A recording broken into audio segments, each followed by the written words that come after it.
بسم اللہ الرحمن الرحیم۔ السلام علیکم۔ فرشتے نورانی مخلوق ہیں جنہیں ان کو اصلی شکل و صورت میں دیکھنا انبیاء کرام علیہ السلام کے علاوہ کسی اور کے لیے ممکن نہیں، اور یہی وجہ ہے کہ ہمارے ارد گرد لاتعداد فرشتے اپنے کاموں میں مصروف ہیں، مگر وہ ہمیں دکھائی نہیں دیتے۔ اگر وہ ہمارے سامنے انسانی شکل اختیار کر آئے تو پھر انہیں دیکھنا ممکن ہے۔ انسان کی نسبت فرشتے عظیم مخلوق ہیں، اور ان میں بھی بعض چھوٹے ہیں اور بعض بڑے۔ فرشتوں کے پر بعض کے 2 پر ہیں اور بعض کے 600 پر۔ قرآن پاک میں اللہ تعالیٰ نے ارشاد فرمایا، اللہ تعالیٰ کے لیے ہی تمام تعریفیں ہیں جو ابتدا آسمانوں اور زمین کا پیدا کرنے والا ہے۔ 2 3 4 پروں والے فرشتوں کا اپنا قاصد پیغمبر بنانے والا ہے۔ بعض روایات میں جبرائیل علیہ السلام کے 600 پر دیکھے گئے ہیں، اور ہر پر نے آسمان کو گھیر رکھا تھا۔ ان کے پروں سے مختلف رنگ اور قیمتی موتی بکھر رہے تھے۔ فرشتوں کی قد و قامت، وہ فرشتوں جنہوں نے عرش اٹھا رکھا ہے، ان کے قد و قامت کے بارے میں حضور نبی کریم صلی اللہ علیہ وآلہ وسلم نے ارشاد فرمایا، مجھے ان میں سے ایک فرشتے کی قد و قامت بیان کرنے کی اجازت ملی ہے،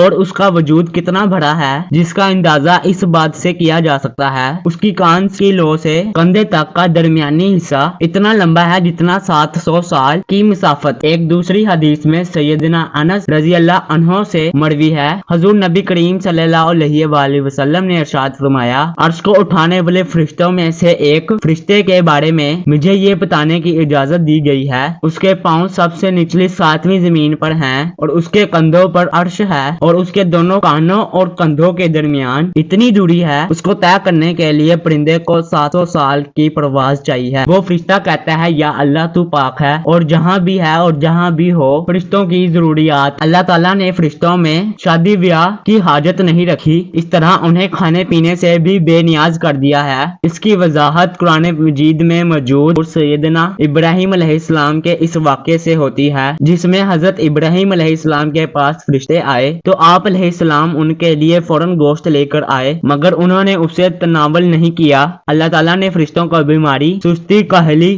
دکھ، تکلیف، تھکاوٹ اور اکتاہٹ محفوظ رکھا ہے، اور وہ دن رات فتق اللہ تعالیٰ کی اطاعت میں اپنے کاموں میں مصروف رہتے ہیں۔ قرآن مجید میں ہے، آسمانوں اور زمین میں جو کچھ ہے اللہ کا ہے، جو کچھ اس کے پاس فرشتے ہیں وہ اس کی عبادت سے نہ سری کشی کرتے ہیں اور نہ تھکتے ہیں، وہ دن رات اللہ کی تسبیح بیان کرتے ہیں اور ذرا سی بھی سستی نہیں کرتے۔ پیارے دوستو، آرام اور نیند تھکاوٹ کو دور کرنے کے لیے ہوتی ہے، اور جب یہ واضح ہو گیا فرشتے نہ تھکتے ہیں اور نہ سست پڑتے ہیں، پھر ان کے لیے کوئی نیند اور آرام کی ضرورت باقی نہیں رہ جاتی۔ فرشتے عام طور پر آسمانوں پر رہتے ہیں اور اللہ کے حکم سے مختلف کاموں کے لیے زمین پر اترتے ہیں اور پھر واپس آسمان پر چلے جاتے ہیں۔ قرآن مجید میں ایک اور مقام پر خود فرشتوں کی یہ بات مشغول ہے، ہم تیرے رب کے حکم کے بغیر نہیں اترتے۔ فرشتوں کی تعداد کتنی ہے اس کے بارے میں کوئی تفصیل نہیں ملتی، کیونکہ اللہ تعالیٰ کا فرمان ہے، تیرے رب کے لشکروں کو اس کے سوا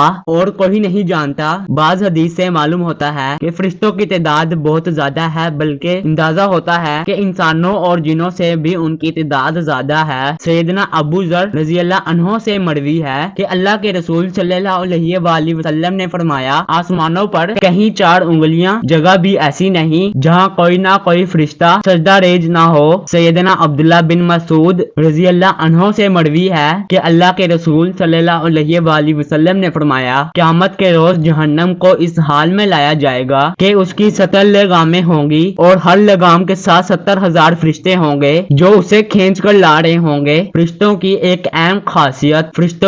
اہم خاصیت یہ بھی ہے کہ وہ اللہ تعالیٰ کے حکم سے اپنی شکل و صورت کے علاوہ کوئی اور صورت اختیار کر سکتے ہیں۔ یہ صورت کسی ایسے انسان کی بھی ہو سکتی ہے جسے دیکھنے والے پہچان لیں۔ انسانوں کے علاوہ کسی اور ضرور کی صورت اختیار کرنے کی فرشتوں کو طاقت ہے یا نہیں، اس کے بارے میں قرآن و سنت میں کوئی صراحت یا ذکر نہیں ملتا، البتہ ان کے انسانی شکل اختیار کرنے کے واقعات ضرور ملتے ہیں، اور انہیں سے اندازہ ہوتا ہے کہ فرشتے اللہ تعالیٰ کے حکم سے دیگر شکلیں بھی اختیار کر سکتے ہیں۔ سیدنا ابراہیم علیہ السلام کے پاس فرشتے انسانی شکل میں آئے اور ابراہیم علیہ السلام ان فرشتوں کو پہچان نہ پائے۔ پھر فرشتوں کے بتانے پر آپ علیہ السلام کو معلوم ہوا کہ یہ انسان نہیں بلکہ فرشتے ہیں۔ سیدنا مریم علیہ السلام کے پاس جبرائیل علیہ السلام انسانی इंसानी शक्ल में तशरीफ लाए थे। जिब्राइल अमीन अलैहिस्सलाम तशरीफ लाए थे और जिब्राइल अमीन अलैहिस्सलाम सवाए 2 मरतबा गए। हर मरतबा नबी करीम सल्लल्लाहु अलैहि वसल्लम के पास इंसानी शक्ल में तशरीफ लाए। फरिश्तों की ताकत, अल्लाह ताला ने फरिश्तों को इंसानों और जिनों से कई ज्यादा गुना कुव्वत और ताकत अता कर रखी है। हजूर नबी करीम सल्लल्लाहु अलैहि वसल्लम ने जब ताइफ के मकाम पर वहाँ के लोगों को इस्लाम की दावत पेश की तो आप अलैहिस्सलाम पर वहाँ के लोगों ने जुल्म जबर की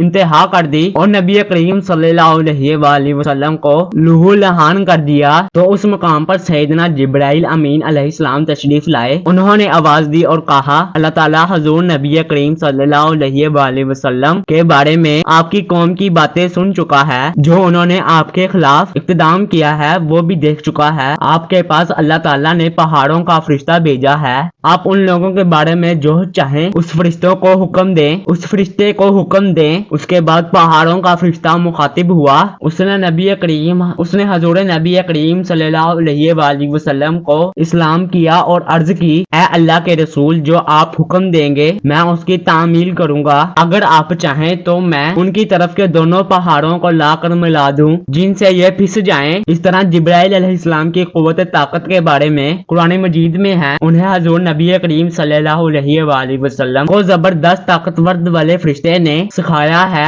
जो जोर आवर है। फरिश्तों का निजामो जब, फरिश्ते अपने हर काम में नज़्मो ज़ब्त की पाबंदी करते हैं और उसमें किसी किस्म की कमी पेशी, सुस्ती और काहली वगैरह का मुजाहिरा नहीं करते। जिन फरिश्तों की जब और जहाँ ड्यूटी शुरू होती है वो उस वक्त वहाँ पहुँच जाते हैं और अपने किसी काम में हल्ला गुल्ला और शोर शराबा नहीं करते। फरिश्तों की मौत का अभियान, जिस तरह इंसानों की पैदाइश और मौत के मुख्तलिफ महराइल होते हैं, फरिश्तों के लिए ये मराहिल नहीं है। दुनिया में नए इंसान पैदा होते हैं और पहले से मौजूद इंसान फोत होते रहते हैं, लेकिन उसके बरक्स जब अल्लाह ताला ने फरिश्तों को पैदा किया है तब से वो जिंदा हैं और क़यामत कायम होने तक जब तक अल्लाह चाहेंगे वो जिंदा रहेंगे और अल्लाह ताला की तरफ से जो उन्हें जिम्मेदारियां दी गई हैं और उन्हें एहसन तरीके से पूरे करते रहेंगे। लेकिन जब क़यामत आएगी तो ये फरिश्ते भी मौत से दो चार होंगे और एक ऐसा वक्त आएगा जब कायनात में अल्लाह ताला के अलावा कोई चीज जिंदा ना रहेगी। इसी सूरत हाल को कुरान मजीद में कुछ इस तरह बयान किया गया है, जमीन पर जो है सब फना होने वाले हैं, सिर्फ तेरे रब की जात जो अजमत और इज्जत वाली है वही बाकी रह जाएगी। मजीद एक जगह फरमाया गया कि हर नफ्स को मरना है। प्यारे दोस्तों, इन आयात से मालूम हुआ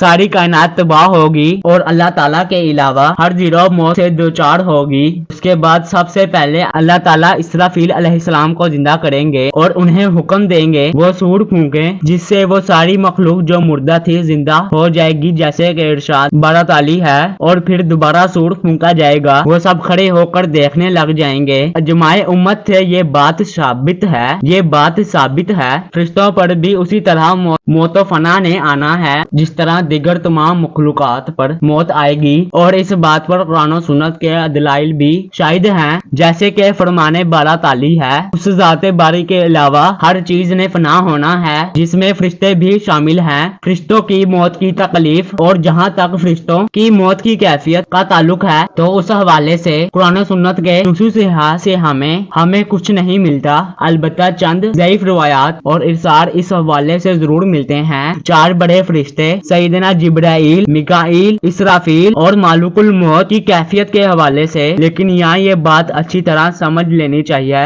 ये मसला गैबी मामूलात से ताल्लुक रखता है और गैबी अमूर से ताल्लुक भी उस वक्त तक बयान नहीं किया जा सकता जब तक उसका सबूत कुरान करीम यहाँ सही बुखारी से नहीं मिलता। कुरान सुन्नत के ज़ाहिरी असार से ये बात समझ में आती है कि तमाम फरिश्तों की अरवाहों को मालिकुल मौत ही कब्ज करेंगे और मालिकुल मौत किसी बगैर फरिश्ते की रूह के कब्ज किए फौत किए जाएंगे। यार दोस्तों, ये थी हमारी आज की वीडियो। उम्मीद करता हूँ आपको वीडियो अच्छी लगी होगी। अगर वीडियो अच्छी लगी हो तो वीडियो को लाइक कर लें। अगर अभी तक हमारा चैनल सब्सक्राइब नहीं किया तो सब्सक्राइब कर लें और बेल नोटिफिकेशन को ऑन कर लें ताकि आने वाली वीडियो का नोटिफिकेशन आपको बर वक्त मिल जाए। मिलते हैं किसी अच्छी वीडियो के साथ, तब तक के लिए अल्लाह हाफिज।